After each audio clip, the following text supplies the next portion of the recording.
Boa noite! Estamos aqui começando mais um episódio do nosso Conversa de Cozinha.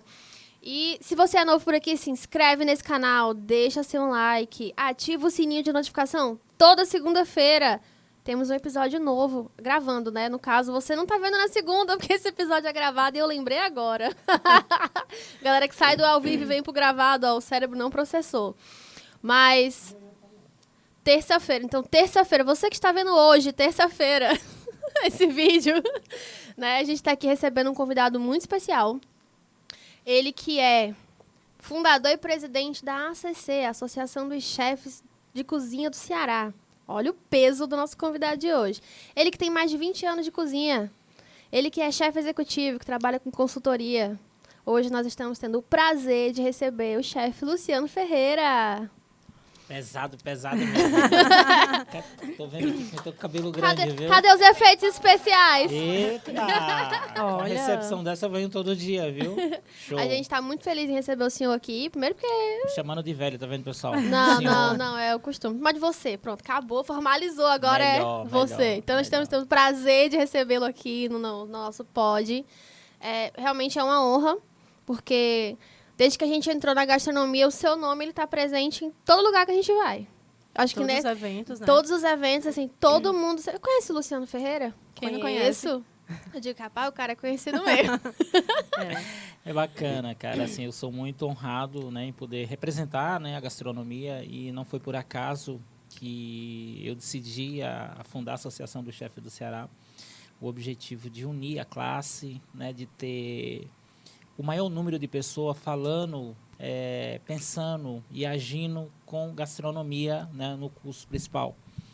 E sou muito honrado em poder ter o reconhecimento, né? Assim, tem feito trabalhos muito bacanas, ainda tenho muito o que fazer, mas as faculdades foi, principalmente o Maurício Nassau, que abriu as portas, né, para a gente fazer o Batalha dos Cozinheiros, para a gente fazer palestra, para a gente chamar os meninos para dizer, olha, vamos lá, tem coisa bacana por aí.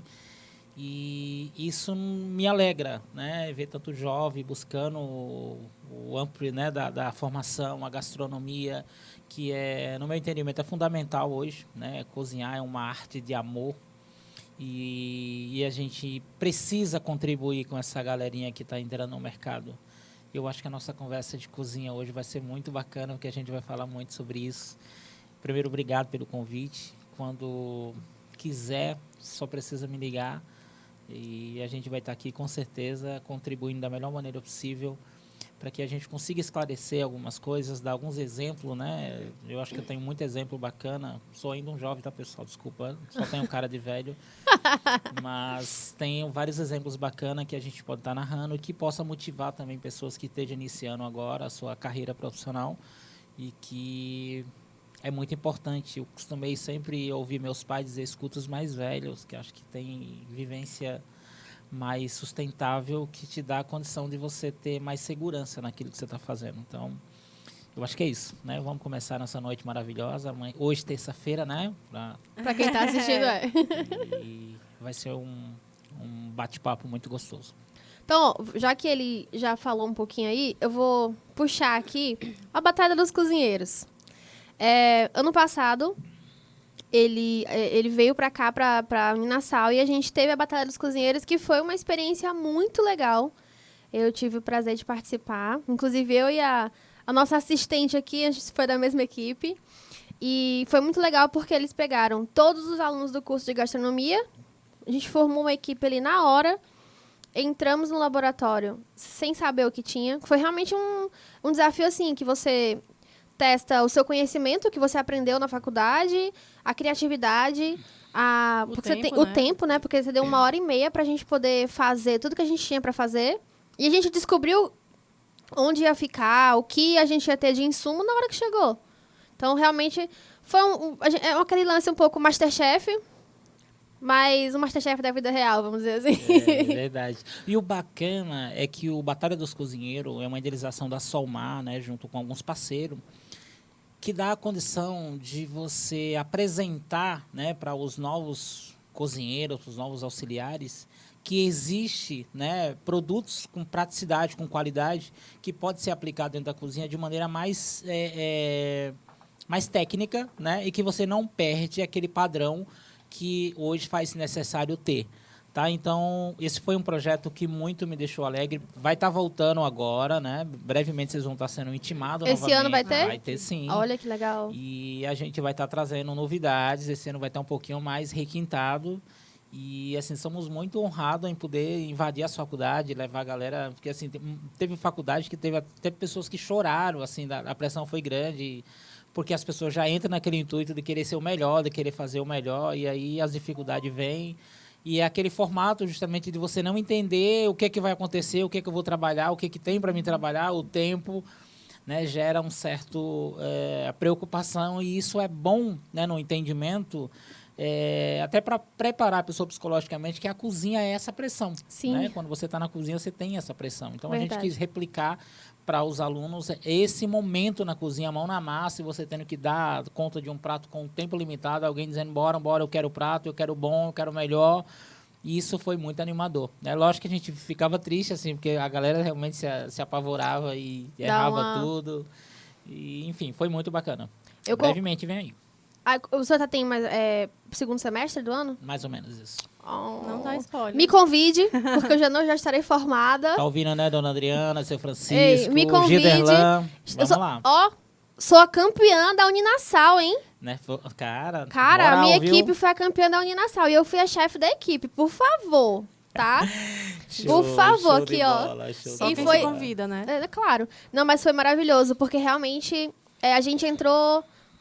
A Thaís, que tá aqui junto comigo, a gente era da mesma equipe. E foi uma coisa muito massa, né? A Thaís, eu quase que brigo com ela, porque ela era lenta, entendeu? Bora, menina, vamos. Ela ficou responsável pela sobremesa, até decidir bater tranquilidade, né? Tipo, gente, e aí, o que tá acontecendo? Né?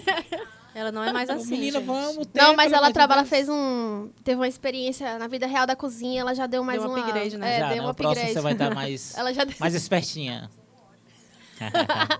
Mas é incrível, realmente é uma oportunidade muito legal que os alunos que participaram, acho que a gente traz isso para nossa vida, agrega muito. Eu amei ter participado, tive a sorte da minha equipe ser a campeã, mas mesmo que não tivesse sido, acho que só de ter participado já contribui muito. Cara, literalmente, dá uma vivência diferenciada. Dá, e assim, você conhecer pessoas, a gente ser julgado. A gente teve 3 chefes lá avaliando a gente, e realmente foi uma experiência muito, muito legal. E depois tem a festa, tem a premiação, jantar. A festa, né? Luciano não foi, perdeu. Caraca. Eu fui, né, também. Mas a gente aproveitou por ele, não se preocupe. Fiquei sabendo. Meu Deus. Não, mas foi muito bom. Aí, então, fala um pouquinho da associação pra gente. Então, menina, a Associação dos Chefes, né, tem uma missão, né, dentro do mercado gastronômico em representar os nossos cozinheiros, nossos auxiliares, os nossos nobres chefes. Temos aí uma batalha, né, bem árdua, que é a nossa representação da classe de cozinheiro, onde a gente está aí travando uma batalha pesada, porque a gente entende de que precisamos de mais união, né? A gente quer unir essa classe. E aí, olhando para esses meninos que estão aí saindo da sala de aula, que estão em sala de aula, cara, por favor, dá as mãos, colega, vamos defender a nossa classe, porque juntos somos mais fortes. Eu não consigo fazer nada só. Tá? Então, a associação tem esse poder, né, de unir as pessoas, mas a gente precisa mobilizá-lo para que não só o chefe, e sim o auxiliar, o estudante, o cozinheiro, ele venha para dentro do movimento, ele entenda que sem a formação e sem o reconhecimento daquilo que ele está estudando, ele não vai muito longe. E a gente tem um exemplo muito clássico hoje dentro do mercado gastronômico. A mão de obra qualificada está extremamente escassa, porque as pessoas se desmotivam, né? A partir da faculdade, eles se desmotivam porque quem sou? Para onde vou?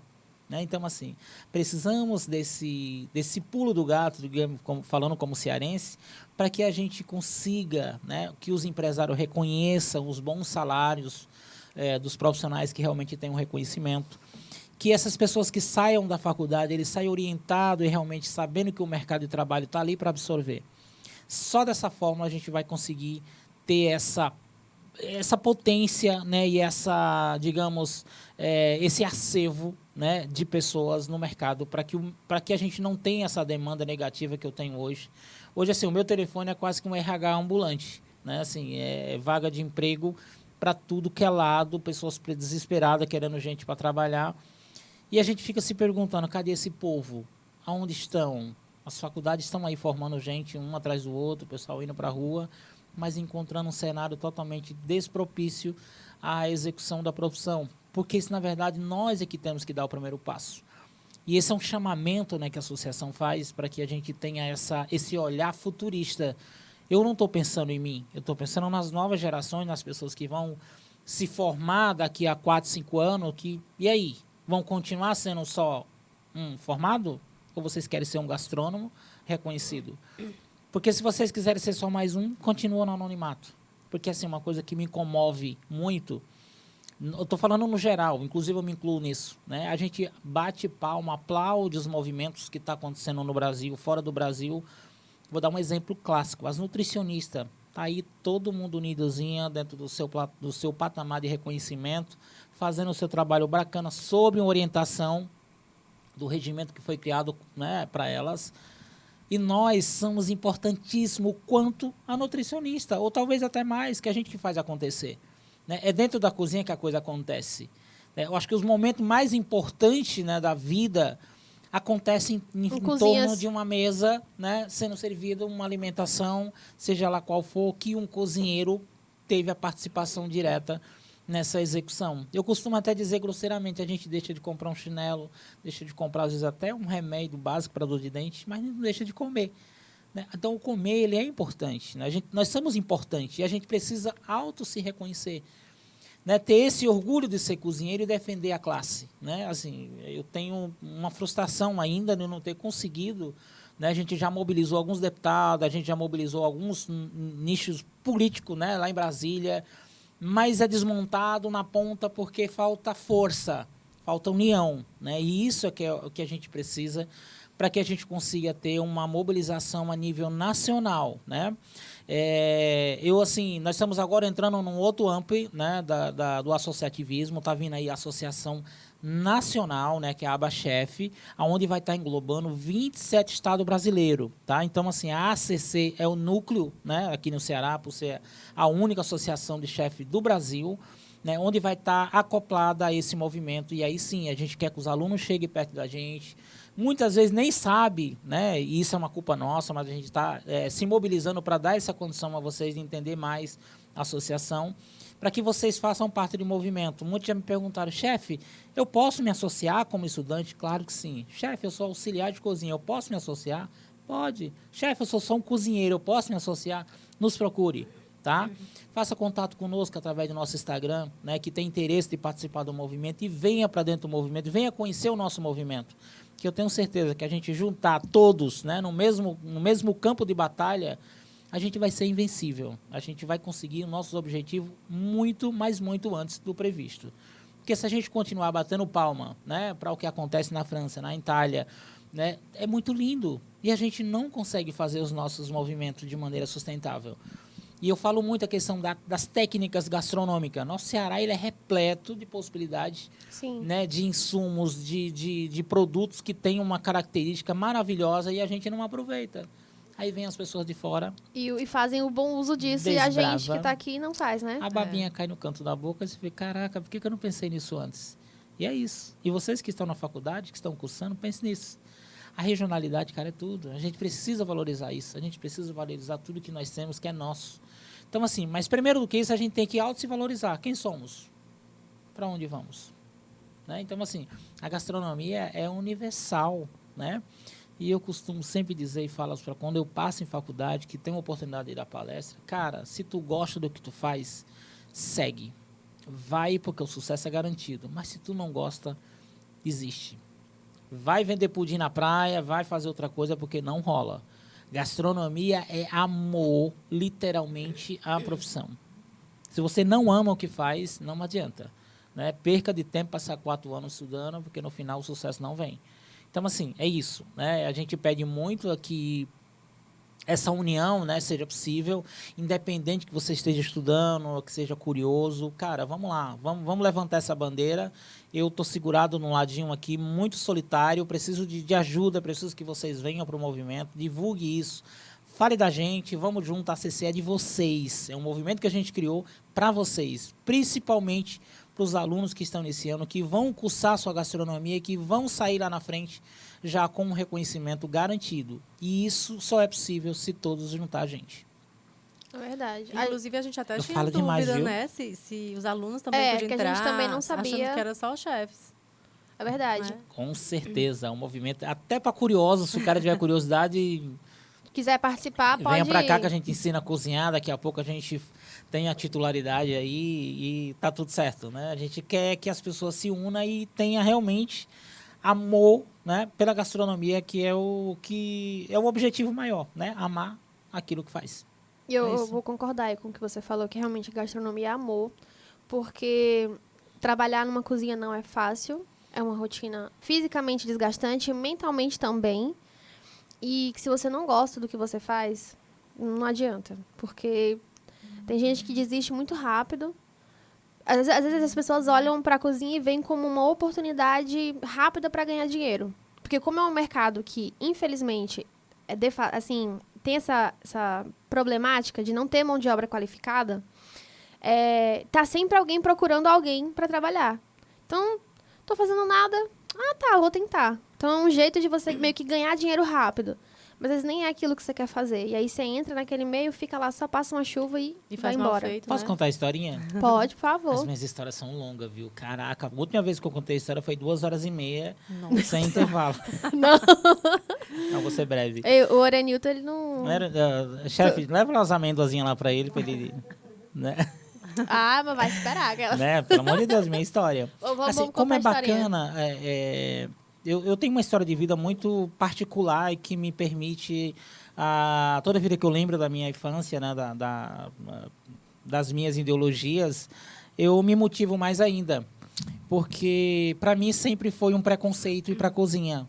Né? O meu pai, eu sou filho de agricultor, nasci na roça, e eu via minha mãe fazer cocada. Lá na minha casa eram 8 irmãos, né, que cada um tinha um pensamento da vida diferente. O moleque não tinha muito objetivo. E eu via minha mãe, eu sempre tinha curiosidade de ver minha mãe fazer a comida, fazer cocada, que ela fazia para vender, fazer din-din, que eu não era muito bom de venda, meu irmão que era melhor. Ah, eu amo Hoje din-din. o meu irmão, ele é dono de um comércio, e meu pai sempre dizia que ele tinha pedidão para O negócio. vender e eu não tinha. Né? Eu faço tudo, mas vender não é minha praia. E aí, um certo dia, eu com preguiça de ir para a roça, né, eu falei para minha mãe que eu queria lavar os pratos. Né, eu queria ir para a cozinha. E na minha casa é o seguinte, era uma sala, um corredor, sala de estar e lá no fundo a cozinha. Homem não poderia passar daquele corredor para ir para a cozinha, que isso meu pai já tinha como um desvio, né? É viado, lavar prato, fazer comida não é para homem. Então eu tinha esse medo do meu pai pensar isso. E aí um dia eu desafiei, falei, foi para a cozinha, comecei a lavar prato e dei um perdido. Meu pai foi para a roça, quando ele descobriu que eu não fui, ele voltou. E aí eu levei um tapa assim no pé do ouvido, daquele que os passarinhos ficam cantando, né? Meu Deus. E aí, a partir daí, eu fiquei com esse trauma de que realmente cozinha não é para... Eu, moleque, 8, 10 anos, na época, não tinha muita percepção do que era aquilo. Mas eu cresci com esse preconceito de que cozinha não é para homem. E aí eu vou para São Paulo e caio numa cozinha. Um monte de homem numa cozinha, um monte de homem lavando o chão, lavando panela. E aí eu, na minha cabeça, caraca, e aí, o que eu vou contar para meu pai? O que eu vou falar para ele? Porque eu estou lavando prato. Eu passei 2 anos na minha vida trabalhando como steward, que na verdade esse nome foi muito bonito. Quando me convidaram para trabalhar, olha, você vai ser steward em São Paulo, semi-analfabeto. Eu achei que eu ia trabalhar num escritório de gravata, tudo bonitinho, tava, opa, tô dentro. E aí eu fui para um hotel, na Rede Meliá, me levaram para uma salinha, e aí tiraram minhas medidas, depois descer para um outro andar. A primeira vez que eu peguei um elevador, achando que eu ia entrando para o inferno, né? Aquele negócio que desce, que não sabia onde sair.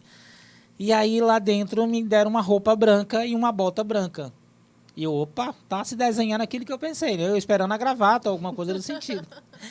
E aí me deram uma bolinha branca, aquela de marinheiro, né? Eu digo, o negócio ficou estranho. Uma bota de borracha branca, roupa branca, camisa branca, todo de branco. Eu digo, caraca, ser enfermeiro não é porque eu não sei nem... Aí eu fiquei pensando o que ia ser, que era steward. E aí me levaram para o setor de trabalho para me apresentar. E eu numa ansiedade daquelas, né? Chego lá, abriram uma portinha, entram na cozinha, aquele monte de uma cozinha quente pra caramba, barulheira, gente gritando, pedindo, comanda, não sei o que, mais passado, bem passado, tá Cozinha é atrasado. E isso. eu, meu, o que que eu tô fazendo A aqui? cozinha é isso. E aí me mostraram lá um cantinho que tinha panelas que me cabia dentro, né? Falaram, isso aqui é seu setor de trabalho, você vai lavar essas panelas, depois você vai lavar chão, depois vai lavar coifa, enfim. Cara, eu passei aquela reflexãozinha de 5 segundos, O que eu tô mas eu fazendo falei, aqui? não, eu vim da roça e eu não vou fazer feio aqui, não. Desci o sarrafo. Fui lavar panela e nessa brincadeira foi 2 anos e eu falando pro meu pai que eu era garçom. Jamais eu ia dizer pro meu pai que eu trabalhava na cozinha, lavando panela, lavando prato. E o bacana é que eu chegava em casa com as unhas em carne viva. São Paulo frio pra caramba, produtos químicos, água quente e água fria. Meu, era um negócio fora dos dedos tudo inchado, entravado, mas eu nunca desisti. E aí eu já como chefe de cozinha, eu me deparei com uma situação que isso faz com que seja a minha motivação e eu utilizo muito isso quando eu vou entrevistar um cozinheiro. Dr. Roberto Martins, que os Deus tenha, né, um grande advogado aqui em Fortaleza, ele gostava de comer um ovo com a clara dura e a gema mole, tá? E aí ele me pediu para fazer esse prato. Eu não o conhecia, eu estava no Oásis Atlântico. Quando eu fui para a cozinha, não, eu vou fazer o ovo do Roberto Martins. Porque já tinham feito para ele e não tinha dado certo. Ele mandava voltar. Só que eu já tinha uma certa amizade com ele, e aí eu fui desbravar e fazer o ovo. E aí eu fiz uma vez, não deu certo, fiz 2, não deu certo. Resumindo, eu fiz 10 vezes. Aí ele se cansou, falou, não, eu vou comer esse aqui, mas aí não está como eu quero. Resumo da história. Eu não sei fritar um ovo. E aí, quando eu vou entrevistar meus cozinheiros, eu pergunto, e aí, você sabe fritar um ovo? Aí o cara dá aquela ajeitadinha na cadeira, né, estufa o peito, fala, não, chefe, um ovo? Claro que sim. E aí você descobre depois que o cara não sabe fritar um ovo. Que é uma coisa tão simples, mas que existe técnica extremamente delicada pela simplicidade, né, do ovo, né? Você tem aquela empoderação de que é muito fácil fazer. Um mas não ovo, é, cara, eu sei fazer, pelo amor de Deus. né? Só não que sabe quando a fazer gente um vai ovo, para a né? prática, aí o bicho pega, né? Então, uma cozinha é isso, é essa simplicidade, porém com as suas técnicas, cada um com as suas particularidades. E que a gente tem que respeitar a cada um, né? A cada textura, a cada espessura, tempo de cocção. Então, tudo isso tem que estar dentro da caixinha do amor. Se não tem amor, não vai rolar. Você não vai conseguir fazer um ovo. Então, a história do ovo, ela me rima a minha história de vida e me motiva, né? Também sempre quando eu tenho dificuldade, eu penso, né? Caraca, eu preciso aprender mais. Porque não é... E eu já era chefe, tá, gente? Já usava o chapéuzinho de chefe. Isso na cozinha rimou.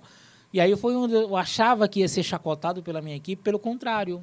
Pô, o chefe é humilde. Ele foi até o fim, né? Ele errou pra gente. E depois eu usei isso como motivação. Gente, nós somos ser humano, a gente erra, né? Não é porque eu sou chefe que eu não posso errar. E nem todo mundo sabe de tudo, né? E a gente tem que dar a cara a bater. Ir lá e eu vou até acertar. É isso. Você já sabe fazer um ovo? Sei. Depois de hoje, não, né? Não, né? Não, eu sei. Eu sei fazer um ovo. Pra você. Não, É. diga aí qual ovo que você quer que eu Então diga eu como vou é que eu pedir faço. para você fazer Eita. um bem simplesinho, né? Você vai fazer um ovo para mim. Eu não quero que quebre a gema, tá? Você vai fazer um ovo frito para mim, o ovo estrelado, como dizem, né? O Ceará, mas sem quebrar a gema. E eu quero que vire os dois lados. Ah, eu faço. Sem quebrar a gema? Sem quebrar De a primeira? gema. Eu faço. Eu aposto todo o meu salário com você contra essas amêndoas. Vamos já no laboratório. A gente vai testar. já... Eita, olha, De primeira. tu não é de me primeira. desafia não, que eu não sou de fugir a raia, Gente, não, eu vou viu? três- filmar e passar Tem pra 3 vocês, testemunhas viu? aqui na sala. Pessoal, Rapaz. caraca. 4, né? Tô aqui. Ei, eu Gente. gosto, viu, do desafio. Eu frito. Ah, meu Deus do céu. Eu frito. Sério, eu fiquei curioso agora. Eu ó. frito. Sem quebrar Mas- a gema. Eu faço na minha casa, vou fazer feio aqui, não aceito. Eu faço. Olha, que eu fiquei sabendo que ontem alguém gastou aí 30 ovos Não, não pra foi. cozinhar, né? Não. Isso aí foi... Conta ó. essa história aí do Vamos ovo lá, aí. foi uma aula. Nós tivemos uma aula sobre ovo, mas era o quê? A bioquímica do alimento. A gente Certo. foi entender o processo químico que o alimento sofre de diferentes tipos de cocção. Então a gente fez ovo pochê, ovo molê. A gente trabalhou as texturas da clara em neve, os processos, né?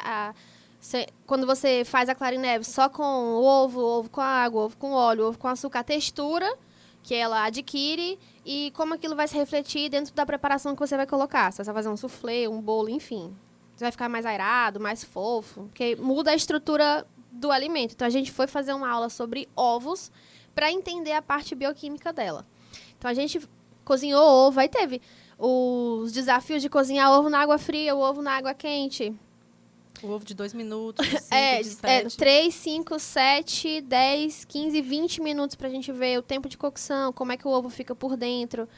Mas pra poder fazer ver, né? Não, aqui a clara já tá mais geleificada, chama? Como é que é? Clarificada. E aí a gema continua mole, depois a gema vem com a textura cremosa, a gema vai ficando mais...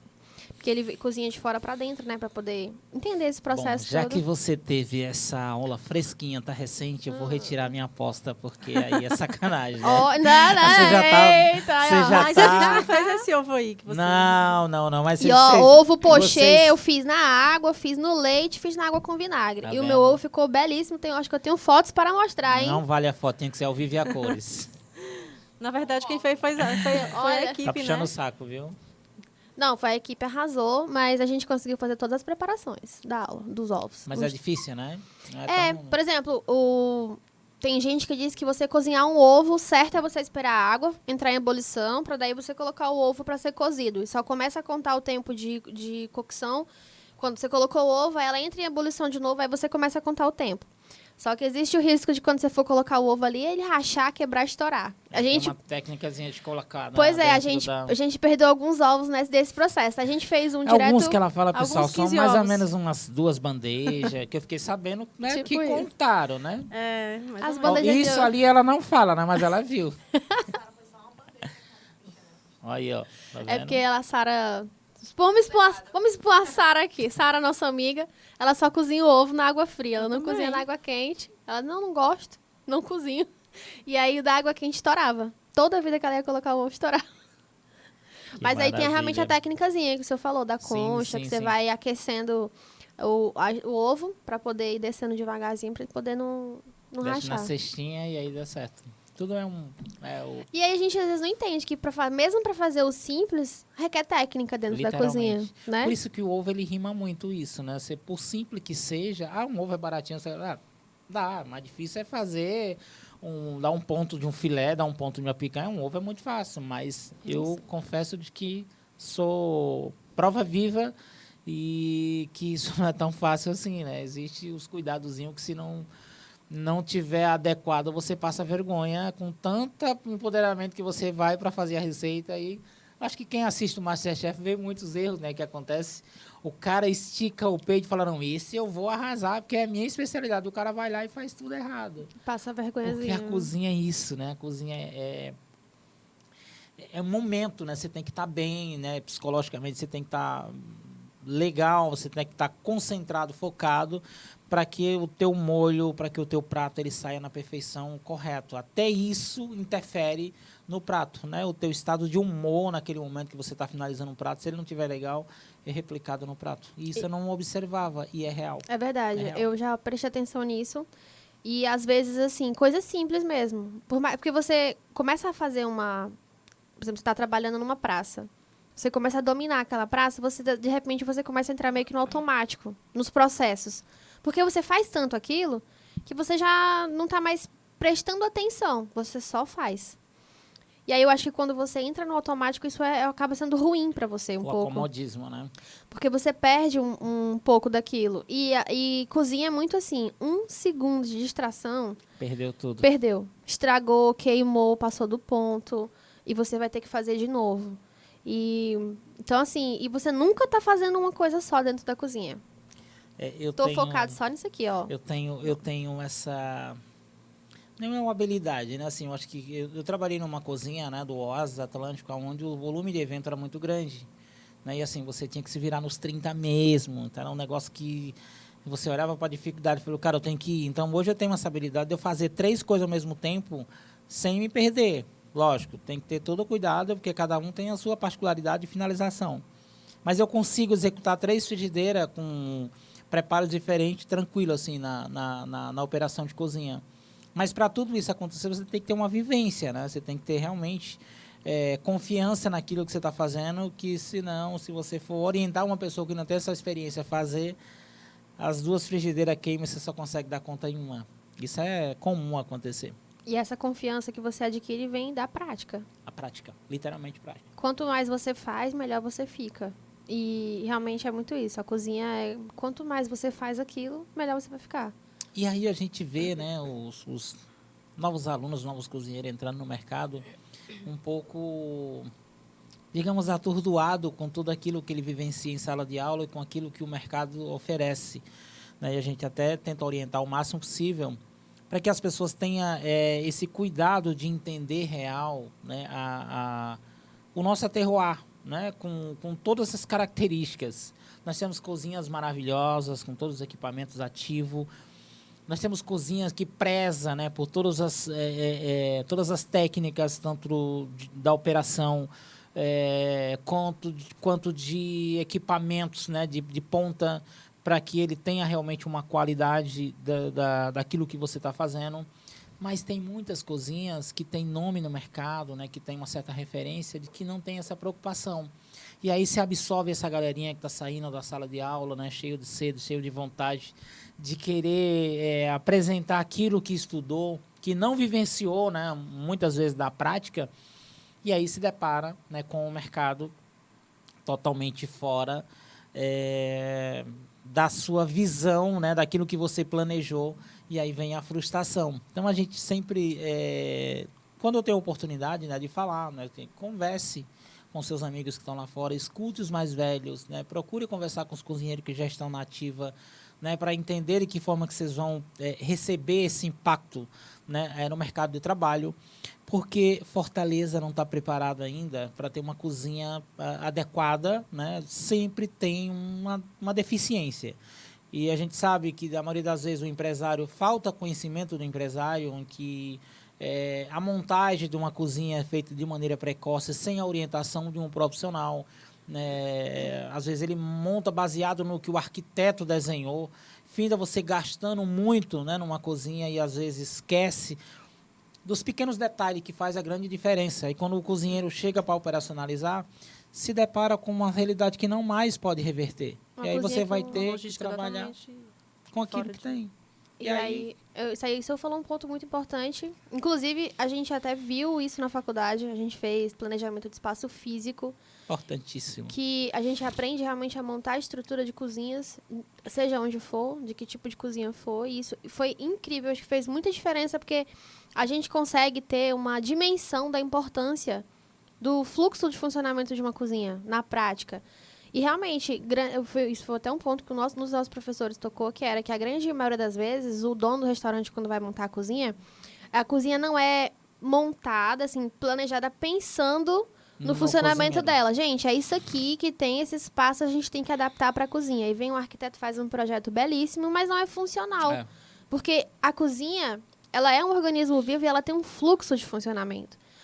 O fluxo do lixo é um, o fluxo da comida tem que ser outro, dentro do recebimento, da parte de processamento, armazenamento, higienização. Então, ela tem que seguir um caminho. Ela não pode, porque como a comida ela é perecível, ela corre risco de contaminação, tudo que a gente faz dentro da cozinha tem que ser para evitar ao máximo esse tipo de coisa. Então, o fluxo dela é extremamente importante. A gente dá aquele conselho. Você que está pensando em abrir um restaurante, que está vindo aí, que está nos assistindo agora, chama o cozinheiro, pergunte a ele, né, a logística da cozinha, porque assim, uma cozinha mal montada, né, com as suas logísticas atrapalhadas, digamos assim, você vai ter problema de saúde com o teu colaborador. Daqui a pouco ele vai estar reclamando de coluna, ele vai estar altura de bancada, posição da bancada para o fogão, pias, né, tudo isso tem que ser muito bem locado de maneira que seja funcional dentro de uma cozinha. Então, eu conheço muitas cozinhas que são, cara, tem equipamentos maravilhosos, mas montadas de maneira errada. E a maioria das vezes você encontra o cozinheiro, o cara tem um problema de coluna, o outro tem problema de circulação, o outro tem bursite no braço devido ao movimento repetitivo, a posição que ele está. E tudo isso é gerado pelo dia a dia, né, do trabalho. E às vezes o empresário não se dá conta disso. Meus colaboradores estão colocando muito atestado. Procure entender, né, o que está acontecendo internamente. Hoje eu trabalho numa rede de supermercado. Assim, muita gente tem me perguntado, chefe, você com um potencial desse trabalhando no supermercado, cara, você não tem noção de como eu estou aprendendo, né, dentro do supermercado. Porque a cozinha, eu acho que o lixo mais rico do mundo é o do Brasil, né? Porque a gente dá uma olhada nos lixos, né, nas coisas que a gente costuma jogar fora e que a gente não reaproveita, né, para transformar em produto que possa ser benéfico à execução de uma receita. A gente não trabalha o aproveitamento integral do alimento. Ainda é uma deficiência muito grande para a gente. Cara, a gente tem um projeto lá dentro do Nido Box que chama-se... Estou montando para eles uma central de reaproveitamento. Onde a gente pega aquele produto que estava pronto para ir para o lixo. Normalmente no supermercado, se você tem um tomate que está com a manchinha, uma batata já não que querem, né? manchou um pouco, uma cenoura, o cliente já descarta, ele não vai levar. Então, isso, como o volume é muito grande, são 8 lojas, por exemplo, é uma quantidade imensa. E dentro tem um formato chamado de arrego, que é aquele produto que vai mesmo para o lixo. O que eu estou fazendo? Estou indo buscar esse arrego de volta. Cara, é muito, muito, muito gratificante.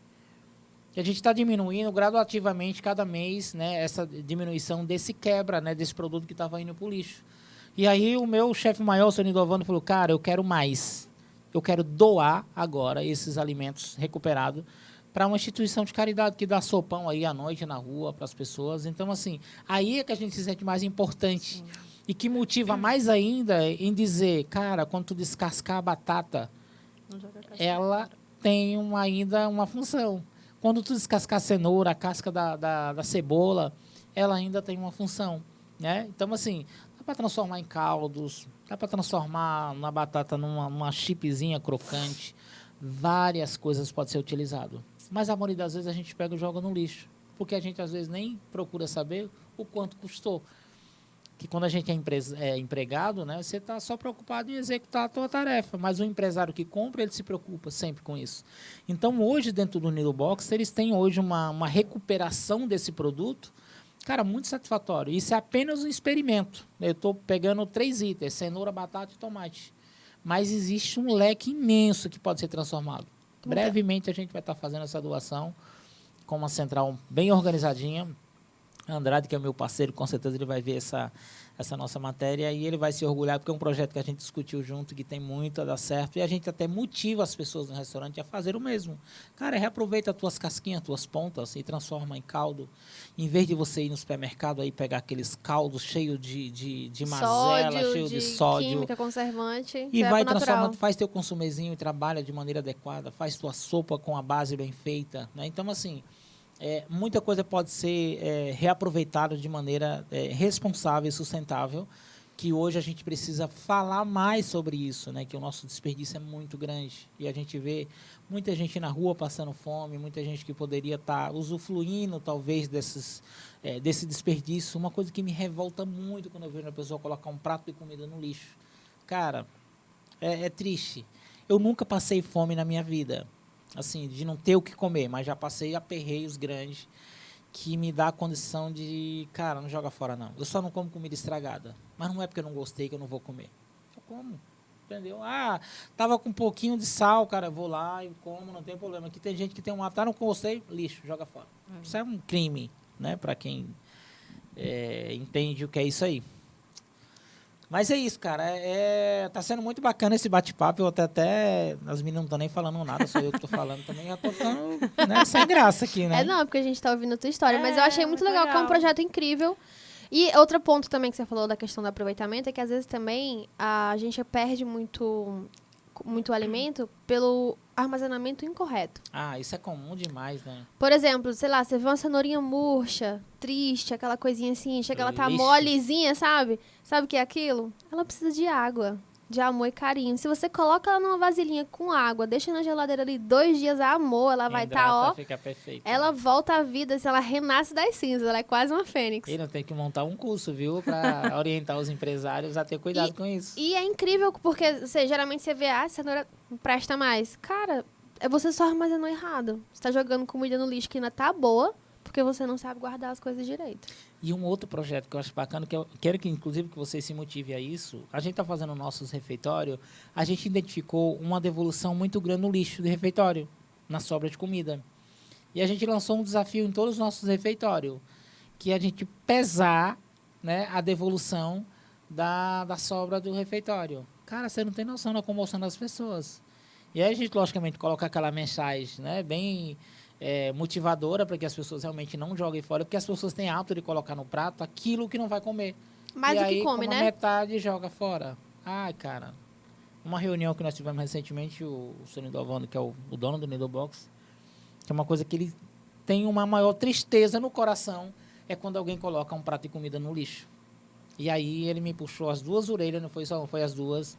Então a gente já aplicou isso e é uma... Cara, faz isso. Você que tem refeitório na sua empresa, coloca lá uma balancinha, coloca um saquinho transparente e separa lá a comida, a sobra de comida. E cria uma meta para os teus colaboradores, para tu ver a diferença. Cara, muito gratificante. Estão praticamente zerando. As pessoas colocam no prato só aquilo que vão comer. E as pessoas começam a se conscientizar, né? Sim. Isso é que é a grande mágica, né? Porque depois que vai pro lixo, acabou, não tem o que fazer mais. Então, Verdade. cara, deixa lá, não coloca não, porque eu consigo salvar ainda, ou dar para alguém, ou outra pessoa que não veio comer. Então, acho que isso foi uma ideia muito bacana da gente pesar isso. Eu acho que isso é bacana para que você coloque em prática. Porque eu tenho certeza que os refeitórios da hotelaria aí, dos restaurantes, Tem uma é demanda. rico, viu? Não, com certeza. Mas a gente vê. A gente tem na cozinha que eu trabalho, a gente tem uma galera de desperdício. E pior que lá, o lixo é só de camarão, né? Ei, um lixo né? riquíssimo. É rico, Pior né? que camarão é caro, viu? Mas a gente. Não, mas, por exemplo, a gente faz. O nosso consumir é feito lá. A casca do camarão. A gente faz o consumir natural. A gente usa a casca da cenoura. Alho poró, a gente usa o alho poró mesmo. Alho poró é caro. Cebola. Então, o nosso consumir a gente faz todo dia de manhã, é feito consumir da cozinha. E a gente tem muito... Eu me sinto muito orgulhosa, assim, de trabalhar na cozinha que eu trabalho, porque, lógico, não existe uma cozinha assim, nossa, é perfeita. Eu tenho certeza que tem dona de casa que vai estar vendo a gente e fala, caraca, ou vai olhar pro lixo dela e fala, meu Deus, o que eu tô fazendo? Se você tá com essa dúvida, liga pra gente que a gente vai orientar você para aproveitar aí os negocinhos de vocês, tudinho, vocês vão zerar o o intuito, lixo. né? Esse é o intuito. Por exemplo, sei lá, você vai fazer um camarão. Vamos dar um exemplo aqui. Eu não gosto da casca. Você tira a casca. Você pode puxar ela pra agregar, você refogar, coloca água, faz um caldo. Aquele sabor da casca que você ia jogar fora, você já vai saborizar comidas. Transforma num bisque, num creme, num consumê, enfim. E aí você usa a sua criatividade. É igual... Outro dia a gente fez um rolezinho nosso.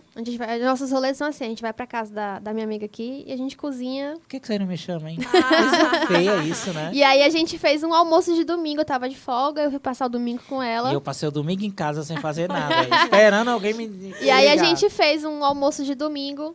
E aí eu fiz uma abóbora refogada que eu gosto muito de fazer. E o caldo da abóbora a gente separou. Eu fiz arroz. Ela guardou, porque eu já tinha feito o arroz. Eu falei, você usa esse caldo aqui, tipo, amanhã você vai fazer o arroz, você faz o arroz com o caldo Aí, da a cozinha abóbora. sustentável, né? E aí você já tá utilizando a semente da abóbora, se você temperar e assar, ela vira um snackzinho maravilhoso. Eu amo Top, semente de abóbora muito assada. bom.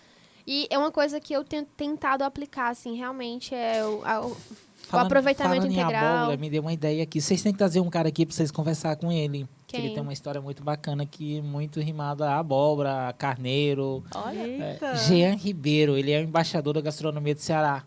Ele é um cara lá de Itauá, que tem uma história de vida muito bacana. E a vida dele girou em torno do abóbora e do carneiro, né? Então, Olha que legal. ele tem... Eu acho que vai ser muito bacana vocês ouvirem ele aqui. Jean, Jean, Jeanzinho, prepare que vai o convite, viu? Jean, Logo, você já logo. está convidado a participar do Conversa de Cozinha. Aliás, aqui não é um convite, né? É uma intimação. E foi... Então, assim, foi realmente... É uma experiência maravilhosa. Cozinha é incrível, cara. Eu sou apaixonada pelo que eu faço. Eu acho que eu me encontrei realmente na gastronomia, por mais louco que seja essa vida que a gente leva. Mas Sabia que eu já passei fome porque eu não sabia cozinhar? É sério, Cara, antes de eu trabalhar na cozinha em São Paulo, eu trabalhava numa indústria de tecido. E aí todo mundo levava sua quentinha com seu almoço lá, todo bonitinho. E eu não sabia fazer comida. Então o arroz era aquele que se jogava na parede e ele ficava grudado. Meu Deus. O bife era igual um cururu. O feijão era os caroços boiando na água. Eita. E aí eu vi a quentinha, todo mundo organizadinho. Eu vou abrir a minha, um cacete que eu vou. E não foi o orgulho da sua mãe, né? O banho-maria lá era desse tamanho aqui, dessa mesa, né? E aí todo mundo tirava suas quentinhas a almoçar e a minha ficava lá no cantinho. E aí a dona Maria, que cuidava do refeitório, sempre prestando atenção, né? Aí um dia ela falou, filho, por que você não come? Não, é porque eu não tenho fome, tia. Cara, eu me tremendo de fome. Nossa. Quase que desmaiando. Aí o que aconteceu? Quando eu saía, eu comia essa quentinha que já estava azeda com a mão, igual um louco, assim, morrendo de fome. Mas eu tinha vergonha de comer na frente dos caras. Então eu passei uns 4 meses, mais ou menos, da minha vida nesse processo. Até que um dia ela falou, não, eu vou te ensinar a fazer. Aí foi dar umas dicas, como é que eu fazia o arroz, como é que eu fazia o feijão, como é que eu fazia o bife, mas eu não aprendi. E eu continuei passando fome. Então, eu passava fome porque eu não sabia cozinhar. Cara, muito louco isso. E saber cozinhar é mais... não é só uma... Eu acho que é uma questão de sobrevivência. É uma questão de sobrevivência. Pois é, porque a gente necessita comer. Mas as minhas comidas eram tão engraçadas. Cara, eu fazia miojo com salsicha, miojo com feijão, miojo com ovo. Miojo é universal, né? Então, assim, na época era um negócio muito louco, muito vidas estranho, assim. Cara, comer miojo e tal. Então, eu fiquei viciado por miojo. Fazer macarrão com aqueles extratos de tomate dentro de um negócio mais vermelho do que coloral. Era uns negócios muito... Chegava domingo, que era dia da folga, e a gente morando sozinho em São Paulo, eu, meu irmão e meu primo, não tinha quem se apegar, né? Eles não sabiam fazer, muito menos eu. Aí cada um fazia um groló, como diz minha filha, né? Aí, cara, uns negócios que eu dou risada quando eu lembro disso. Das comidas, como era muito louca. Mas olha aí, você vê uma evolução. Pra quem não sabia, E que passou hoje, fome, que não sabia eu cozinhar, passo virou fome chefe. Com preguiça de cozinhar. A minha esposa era massoterapeuta. Olha, revelações, hein? Aí domingo é o seguinte, quem faz o almoço, se fizer o almoço, faça a massagem. E aí fica aquela troca. Ainda não sai no almoço nem a massagem. Meu Deus. Cara, sacanagem, viu? É casa de ferreira, espeto de pau. Eu ia dizer isso. Sabia que, tipo, eu não vou mentir. Eu achava que isso era brincadeira, não, mas é real. real. Por exemplo, eu passo a semana inteira no restaurante, no dia da minha folga, eu não quero ir pro fogão fazer comida. Gente, eu vou dizer uma coisa pra vocês. Tem dia que a minha geladeira não tem nem água. Eu moro do lado do supermercado, então a gente tem um hábito de comprar as coisas por dia, praticamente. Não, e trabalha com uma rede de supermercado, olha isso. Eu chego em casa todo, levo como diz o Matuto, um gato da minha filha. Pai, tu vem do supermercado, não traz pão, não traz queijo. Filha, tava com uma filha imensa. Eduardo, quando tu vê isso aí, eu tô mentindo, viu? Cara, você não tem vontade de comprar nada. Eu quero ir pra casa, eu quero ir em casa, eu como qualquer porcaria. Não tô nem aí. O pior é que é desse jeito mesmo. Infelizmente, a gente... Eu achava que essa tese de casa de feira de pau era algo fantasioso. Muito real. Muito real. Cai perfeitamente pra gente, que somos cozinheiros. Em Às casa vezes, eu como assim, qualquer coisa. Eu gosto de cozinhar em casa, mas tem dia que o cansaço físico é maior do que a vontade de comer. Melhor dormir do que comer. Aí acho que eu vou dormir, que aí eu consigo dormir um pouco mais, descanso. E amanhã a gente tá pronto pra ir de novo. Dorme que passa a fome. Cara. Não, é muito louco isso. Dá uma preguiça de cozinhar. Agora, eu adoro cozinhar pros outros. Eu também gosto. Pra mim, cara, não me agrada o que eu faço, mas eu adoro fazer pros outros. Eu adoro criar essa expectativa nas pessoas. E aí, você tá gostando? Tá legal? A cara de felicidade da pessoa comendo, né? Mas eu acho que não tem sensação melhor do que você ver uma pessoa comendo a sua comida e a expressão dela, assim, de quem tá gostando. Eu acho que aquilo pra gente que cozinha é maravilhoso. Eu costumo dizer que isso é uma sensação muito parecida com um jogador de futebol, quando ele marca um gol aos 45 do segundo tempo, que é o gol do título, né? Que você recebe aquele impacto das arquibancadas, aquela energia positiva. É a mesma que um cozinheiro recebe quando alguém diz, irmão, teu prato tava uma delícia, tava top. Você vai nas nuvens, né? Você fica motivadíssimo. Mas tem o outro lado da moeda, né? Aquele, irmão, a bola bateu na trave e não entrou. Foi quase, E aí vem aquele né? O outro time não gosta, mas a torcida do time, meu amigo, xinga o cara até umas horas, né? É, pior que é. E aí, quando você faz um prato que o cozinheiro não, né, acertou no ponto que você escuta, irmão, tua cozinha tava uma porcaria, não prestou. Cara, tu tem que voltar a estudar. Eu já ouvi isso de cliente, né? E aí você, e aí? Você pensa em desistir. Né? Fica aquele vácuo, onde é que eu boto minha cabeça, né? Mas eu acho que hoje em dia da nossa... Sim, senhor. Eu acho que hoje em dia... Tá vendo? O cara me deu um gato em nós aqui, ó. 10 minutos pra nós começar a cozinhar. Do nada ele chega aqui, bora. Não. Eu já tinha dado um chute aqui. Também na próxima vez que você me convidar, eu quero cozinhar, viu? Porque, gente, olha... Ô, Renilton, tem como a gente fazer olha o que podcast na cozinha? Olha o que ela ofereceu pra gente aqui, ó. Um carocinho de abóbora. Não, rapaz, isso aqui são... amêndoas, tá? Olha como a gente é chique. A gente serve gente, coisa cara. Esse negócio de televisão, negócio de... carocinho de amêndoa, a gente pode nem comer, mas eu vou comer esse aqui, ó. Pode sim. Fica só olhando. Ei, amêndoas é chique, galera. Tem gente que nunca comeu uma amêndoa na vida, não sabe nem o que é, viu? Verdade. Eu tô comendo pela primeira vez. Olha aí.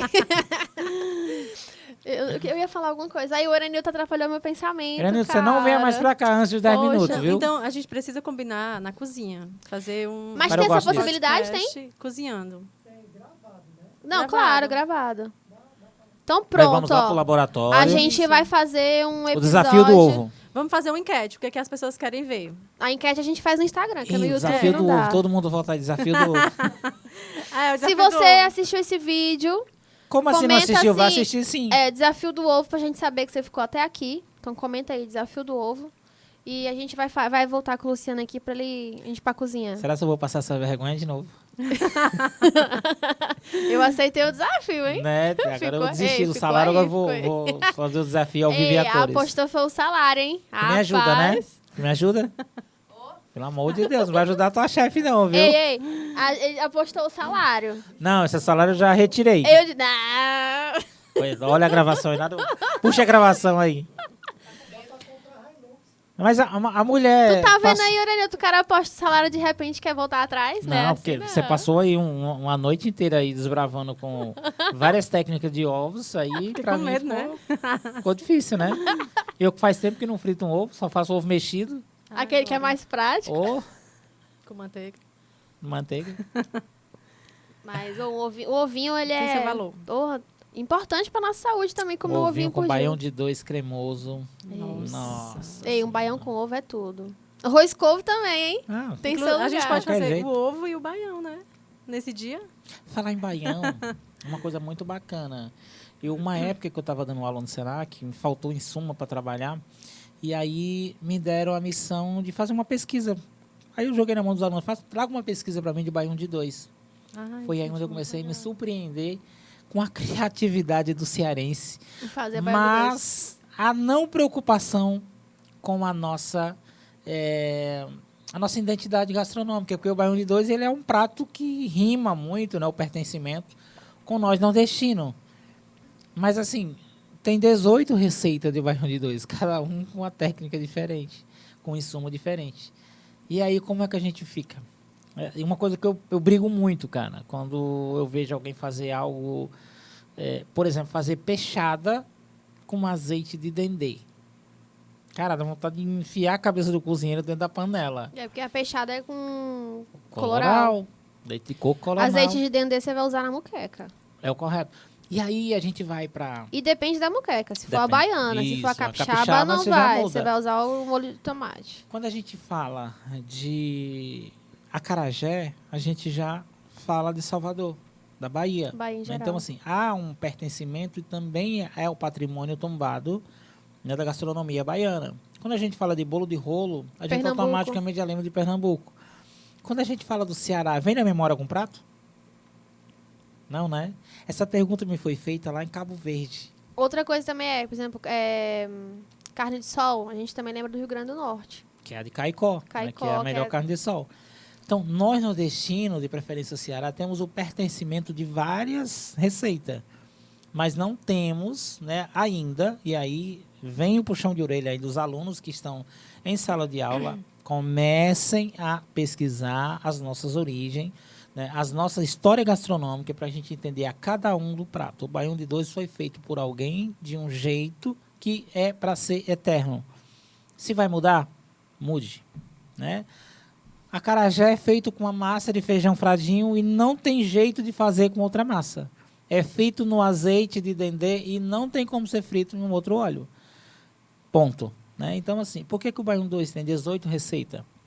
Primeiro, o próprio cliente, né, induz o empresário a fazer isso. Tipo, eu quero mais gostei do cremoso, seu. eu quero mais queijo, eu quero mais nata, eu E quero aí o meu vai. baião mais com feijão verde, eu quero com feijão de corda, eu quero, né? Como é que eu vou agora mudar se minha casa está lotada, todo mundo está aplaudindo meu baião, como é que eu vou mudar? Então, isso foi se consolidando e agora tem alguém querendo recuar e não pode mais. Não dá Porque mais. criou a referência do baião, a esquina do baião, o tio do baião, Baião africano. rei do baião, tem tudo aí que, A né? Thaís aqui dizendo que gourmetizaram o baião. Não, até essa onda passou, né? Porque descobriram que gourmetizar era só colocar um galho de salsinha em cima de um arroz branco. E fazer um empratamento. Acabou. Então, assim, a gastronomia também, gente, tem essas particularidades, né? De fantasiar uma ideia e não se preocupar com o que vai acontecer lá no futuro, né? Então, o gourmet foi um que miou, né? Não rolou. Como aquela cozinha molecular, né? Que veio com toda a Gastronomia molecular força. durou... Foi só uma chuva também. Não rola, porque tem que ter sustentabilidade, né? A gente tem que pensar que a cozinha, ela começa lá na roça, né? Da agricultura familiar e vai vindo para a gente, né, ter a transformação do produto. E nós cozinheiros sabemos que somos importantes para esse povo. Você que planta macaxeira, que planta coentro e cebolinha... Na verdade, nós somos o elo entre quem planta e quem come. Porque a gente recebe o insumo, transforma e entrega para o nosso cliente. Então, a gente está bem no meio do caminho ali, ó, abraçando os dois. Da semente ao prato, né? Você pega o produto lá e você trabalha com vai para a ponta. Esses dois universos. E essa liga que precisa muito acontecer também, né? E esse é um dos propósitos também da associação, é ter essa aproximação. A gente tem uma aproximação muito forte com o Sebrae, com relação a isso, né? A agricultura familiar, os pequenos produtores, né? A gente tem um trabalho muito bacana ali no Mulungu, Guaramiranga, Pacuti, onde a gente tem um contato muito próximo com a galera aqui que planta, né? Os hortaliças, que tem um trabalho muito forte no café, e que essas pessoas às vezes são ocultadas, né? Elas ficam lá sobre uma proteção dos atravessadores, para que eles não tenham contato. Eles não sabem, talvez, da importância de que é a batata doce deles. Eles não têm a importância de como é tratada a macaxeira que ele planta lá na região, de como é tratado o coentro, como é tratado a salsinha, que da maioria das vezes está aqui na nossa região, e a gente não valoriza isso. Os atravessadores vão lá, né, e faz o trabalho de tirar da mão deles e superfaturar aquilo no mercado. Eu acho também que a gente, como cozinheiro, tem a importância de conhecer o insumo, de onde ele vem, como ele é produzido. Né? Até porque tem uma variedade. Por exemplo, macaxeira. Tem uma que ela é mais... quando você cozinha, ela fica com a textura mais cremosa. Tem uma que cozinha e fica mais esfiapadazinha, tem mais fibra. Então... brevemente, e aí depois eu vou convidar vocês, vai ter a missão de Juazeiro. A gente vai conhecer a Serra do Araripe. Ai, adoro. Beleza. Ai, olha! Vamos desbravar, vamos cozinhar. Beleza. Tem, inclusive, um chefe no Juazeiro, como é o nome dele, que eu até já sigo nas redes sociais. Vanderlei? Acho que é Felipe. Ah, Felipe, sim. Felipe. Ele tem uma pegada bem bacana lá na gastronomia. Ele tem uma parte bem... Ele é estagiário lá do Alex Atala, fez um trabalho bacana. É isso mesmo. Teve um problema de saúde aí muito sério, até ajudamos ele aí um período. Foi estagiário fraco, né? Do Alex Atala, nossa, gente. Fraquíssimo. Arrasou, Felipe. Mas vamos lá. Um estágio desse. Para isso ninguém me chama. Olha aí. Pois, só avisar aí do Juazeiro, viu? Sim.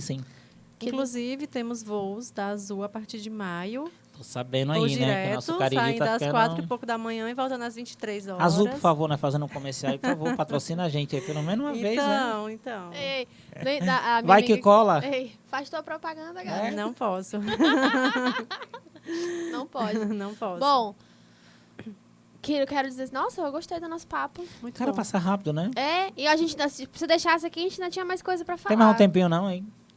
Você já deu no limite. No limite. Mas aí você vai voltar pra gente poder cozinhar. Já fazer o desafio da cozinha, a gente vai passar mais informações. Se você assistiu esse vídeo até aqui, se inscreve no canal, deixa seu like, comenta aí o que você achou. Compartilha com seu amigo que faz gastronomia, que gosta de cozinha. Se você é cozinheiro por hobby, vem acompanhar o Conversa de Cozinha, que a gente tá sempre recebendo convidados especiais. Próxima semana, nosso próximo episódio, a gente vai focar um pouco mais na questão da saúde mental dentro de uma cozinha. Isso é importantíssimo. A gente vai receber uma psicóloga maravilhosa pra gente falar um pouco mais sobre isso. E, como a gente já falou, cozinha é um lugar desgastante, fisicamente e mentalmente. E como é que a gente pode melhorar... Você já pode marcar uma consulta comigo? Não? A saúde mental das pessoas, né? Ainda Com mais certeza. Vivendo tudo que a gente tá vivendo, pós-pandemia, enfim. Isso afetou as pessoas de uma forma geral. Então, próxima semana, nosso episódio vai ser... maravilhoso, conto com vocês. E é isso, agradecer ao chefe por ter vindo, por ter aceitado o nosso convite, por ter participado. Eu não vou nem me convidar, eu volto a me convidar. Por ter lançado o desafio aí, na próxima vez que a gente vai pro laboratório cozinhar. Tá aceito, viu? Perfeito, fechado. A gente vai só estruturar aqui com o nosso técnico como é que a gente vai fazer. Aí já tá ok ali dado lá pelo técnico. Já marca tá okay. o dia. Agora eu tenho que fazer a quentinha do rapaz, né? Não, a gente vai fazer um prato especial pra ele, hein? 2, é. Um ovinho, né? Um ovinho com baião. Ei, tá certo. Eu vou, a gente vai ceder 2 aí, porque vai dar certo, vai dar certo. Traz as marmitas que a gente monta. Fechado. Bom, muito obrigada mesmo. Foi maravilhoso o nosso bate-papo. Espero que você tenha gostado. Perfeito, E adorei. em breve a gente volta pra conversar um pouco Cozinha. mais. Cozinhar, conversar, cozinhar, tomando um vinhozinho, enfim. Ai, tudo. adoro. Né? Tem isso. Cozinheiro gosta de beber quando tá cozinhando. Eu tenho esse hábito de fazer o almoço, às vezes, domingo em casa. É 2 garrafas de vinho, né? Uma pra iniciar e outra pra almoçar. Terminar, né? Eu tô meio desconfiado que eu acho que foi devido a isso, viu? Acho que o ovo não saiu por Orelhinho, olha como ele... Eu fui deixar pra fazer o ovo quando tava na metade da segunda garrafa. Eu acho que teve algum... tá vendo? Foi culpa do vinho, É, eu acho que caiu uma gotinha de vinho lá, desonerou o ovo. Deve ter sido, não Foi vejo isso. outra razão. Porque só deu um sonozinho depois, legal. Ei, mas vinho é bom que relaxa. Literalmente, até demais. Bom, galera, muito obrigada. Até a próxima semana. Tchau. Tchau. Show!